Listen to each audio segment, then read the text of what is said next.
One of the caveats that I do have some personal information that I did get personally involved in was some information that had to do with the Stargates and Looking Glass, and more specifically the 2012 problem with those projects.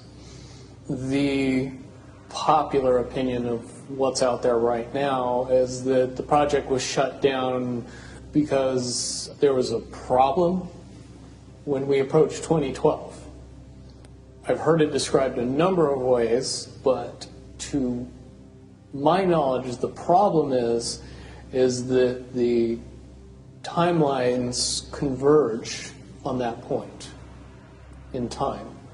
And when you know enough about the Stargate projects and the Looking Glass project to know how string theory works and how the possibility of possibilities works and how making one choice over here doesn't necessarily mean that the other choice couldn't exist at the same time. But once you get your brain wrapped around this subject, you find out that at the end of 2012, in an easy way to put it, the choices that we make become less and less consequential to the future. And eventually we're pushed into this bottleneck of time, no matter which choice we make. And that's important to the people that had access to Looking Glass because they would use Looking Glass knowing the choices that they would make and the future would pop up. The big mistake was coming up with the possibility of future.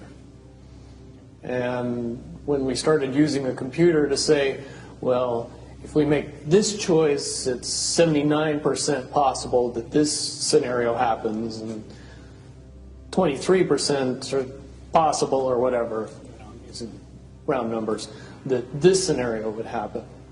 The understanding at the time was that was realistic. However, if you go down the road further and free will continues to exercise itself on this game, that 79% possibility sometimes changes very, very fast. But if you look at the situation in a point of time, it seems very realistic that that's the greatest possibility. What happened was people, very smart people, began to figure out that something big was coming up. Something that made it so all the possibilities of all the future scenarios of any choice, any possibility that was fed in and observed through the Looking Glass inherently ended up in the same future. And no decision, no possibility changed past a certain point. That's the big secret. All possible timelines lead to the same basic set of history in the future. That is what sends everybody that has all of the information, that knows everything, into a blind panic. The people that know everything about Looking Glass, that have gotten all the reports and all the information, the elites of the world, probably figured out that that was the end of the game. And nothing could be manipulated beyond that point. When I was in the military, it would have been before '97 when I got in trouble. One of my particular areas that I was amazingly intuitive about is problem solving / mission planning, or more specifically, taking a bad mission and fixing it.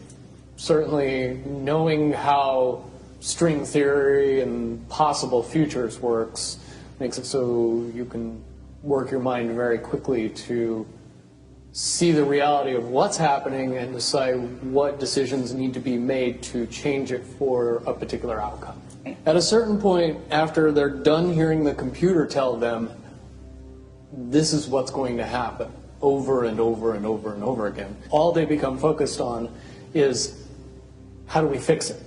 What I do know is that I was called in and asked to solve this problem, this timeline contraction problem. And I eventually did my due diligence and did all the investigating and basically only had one piece of information, and that was reinforcement. The computer's right. The timelines will contract down to some inevitable thing. There is an inevitable event. It's been forecast, it's been predicted, it's been fed to us in a slop trough of what they want us to believe will happen. They don't actually have control over what happens.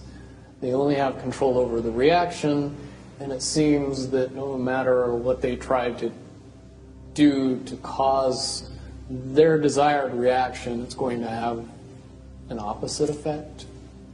Much, much easier for me to explain today what that process is as opposed to back then. If I had to give it a name, I would say it's the awakening process.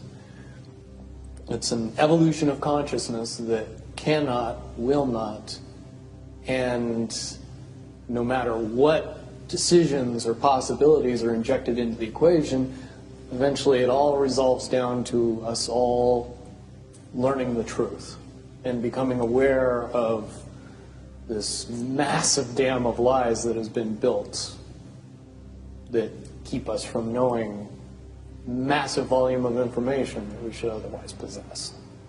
Essentially what happened with Looking Glass, not only did they not want people to use it anymore because they knew it was just going to burp out the same thing, but at the same time they didn't want anybody else to know what it was saying, I'm sure. Because that information was of a monumental concern when I was in the military about how to prevent this inevitability. Now, at first I thought it was end of the world. Now I see end of the world as end of their world.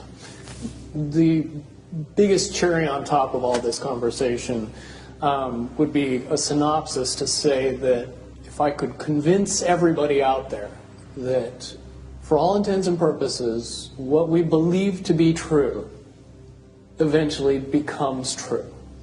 If somebody convinces us that a major disaster is going to happen in the very near future, a major disaster happens in the very near future. If we don't buy into that fear and accept that there's really nothing that we know is going to happen, and accept of whatever happens, that makes the convergence of the timelines happen as naturally as possible. Any attempts to try to go away from this one inevitable conclusion, I again see as a new beginning, an end of this reality, the beginning of something that we can't even possibly understand based on the level of our beliefs currently.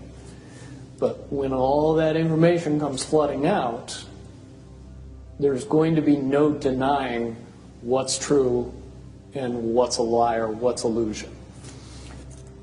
Basically what we're experiencing right now is two master chess players sitting at the board. And one of them looks down at the board and sees that he's in checkmate in 7 moves. And he looks across at his opponent and he knows that his opponent sees it too. So there's no getting out of it. So at this point, the loser can only prolong the game. Both players know the game is over. It's only a matter of time before he does this, and then you're forced to do this, and then he's forced to do this, and eventually checkmate. We, as a race, if we could understand that the game is over, that based on the rules of the game, the bad guys have already lost, the good guys have already won. Yes, there's moves left on the table, but those moves are being forced by the player that is going to win. The only way that checkmate can't happen is if the player that's winning makes a mistake. But from all of the information that I've gathered, all of the information that's been given, all of the information that's been vetted to me, it seems pretty obvious that the good guy player on the side of the chessboard knows exactly what has to be done to win the game. And so at this point, any mistake would be all but impossible. But again, you really have to understand the game to know that the guy that's losing is lost. And I'm sure most people sitting watching a chess match between two advanced chess players know the game's over long after the two players know it's over, because they can't see the board and see that there's only 7 moves left.